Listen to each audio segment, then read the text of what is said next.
నమస్తే, నేను మీ కొరటిపాటి ప్రేమ్ కుమార్.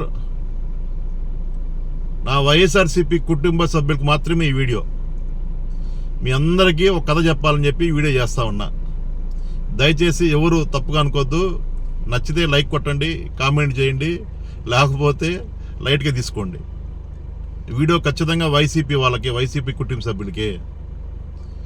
ఆ కథ ఏంటంటే, నాకు తెలిసిన ఒక వైసీపీ కార్యకర్త గుంటూరులో ఉన్నాడు.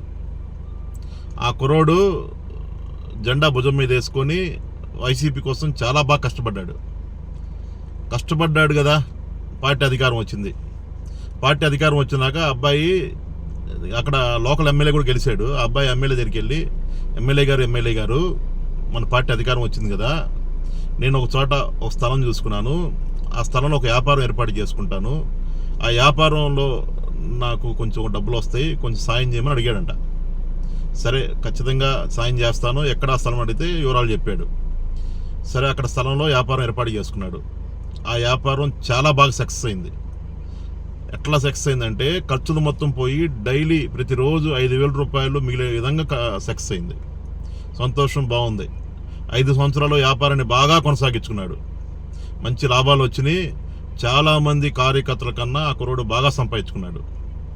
ఆ సంతోషాన్ని అట్లా నిలుపుకోవాలి కదా. ఏం చేసాడు తెలుసా ఆ కుర్రోడు?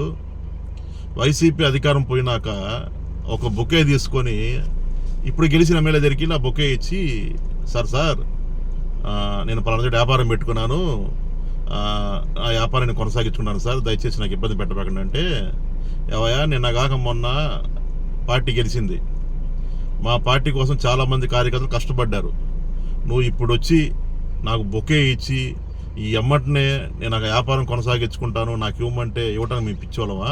ఎట్లా కనబడుతున్నావు నీ కళ్ళకి? అంటే బొకే ఇవ్వగానే నువ్వు మావుడు అయిపోతావా? కుదరదు, ఖచ్చితంగా ఆ స్థలం మాకు కావాల్సిందని చెప్పేసి ఆ స్థలం లాక్కొని వేరే వాళ్ళకి ఇస్తున్నారు. అంటే ఏమర్థమైంది ఇక్కడ? మనం ఏ పార్టీ అధికారం ఉంటే ఆ పార్టీ దగ్గరికి వెళ్తే వాళ్ళు మళ్ళీ మనకి చేస్తారు, న్యాయం చేస్తారు, హెల్ప్ చేస్తారు అనుకుంటాం కదా, కానీ చేయరు. ఎందుకంటే వాళ్ళ కార్యకర్తలుగా చేసుకుంటారు. దయచేసి గమనించండి. పార్టీ అధికారం ఉన్నప్పుడు సంపాదించుకున్న వాళ్ళు చాలామంది ఉన్నారు, పార్టీ అధికారం ఉన్నప్పుడు సంపాదిన వాళ్ళు చాలామంది ఉన్నారు. కానీ మనకి ఎక్కడ ఉంటే గౌరవం ఉంటుందో అక్కడే ఉండండి.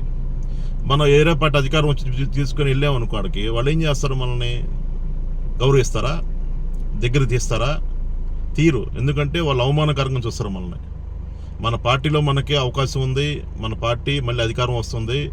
దయచేసి సమన్వయం పాటించండి, అర్థం చేసుకోండి. ఎందుకంటే కార్యకర్తల్ని ఖచ్చితంగా జగన్మోహన్ రెడ్డి గారు ఈసారి ఖచ్చితంగా డెవలప్ చేస్తారు, నిలబెడతారు. ఒక్క అవకాశాన్ని మళ్ళీ మనం తీసుకుందాం, కష్టపడదాం, పార్టీ నిలబెట్టుకుందాం, మన పార్టీలో మనం సాధించుకుందాం. ఇప్పుడు అతను ఏం చేస్తున్నాడు? వైసీపీకి దూరం అయ్యాడు, ఇటు టీడీపీ దూరం అయ్యాడు. రోజు నన్ను కలిసి బాధపడుతున్నాడు, అన్న తప్పు చేశానన్నా, నేను అనవసరంగా వెళ్ళాడు బొకే ఇవ్వటం వల్ల మా మాజీ ఎమ్మెల్యే గారు కోపం వచ్చింది, ఇప్పుడు గెలిచిన వాడేమో వాడు బొకే ఇచ్చాను, వాడు అసలు నన్ను దగ్గర కూడా రానిట్లేదు, ఆ స్థలం వేరేడికి ఇస్తున్నాడు, ప్రేమన్నా చాలా పొరపాటు చేశానన్నా, ఏదైనా మంచిగా చెడైనా మనం ఏ పార్టీలో కష్టపడ్డామో, ఏ పార్టీలో ఉన్నామో ఆ పార్టీలో ఉంటాం, చాలా మంచిదనా అని చెప్పి ఆ పిల్లోడు చూద్దాం ఉంటే నాకు నవ్వు వచ్చింది.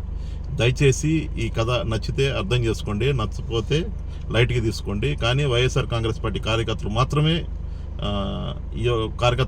వీడియో చేశానని చెప్పి అర్థం చేసుకోండి. Thank you very much. జై హింద్, జై జగన్.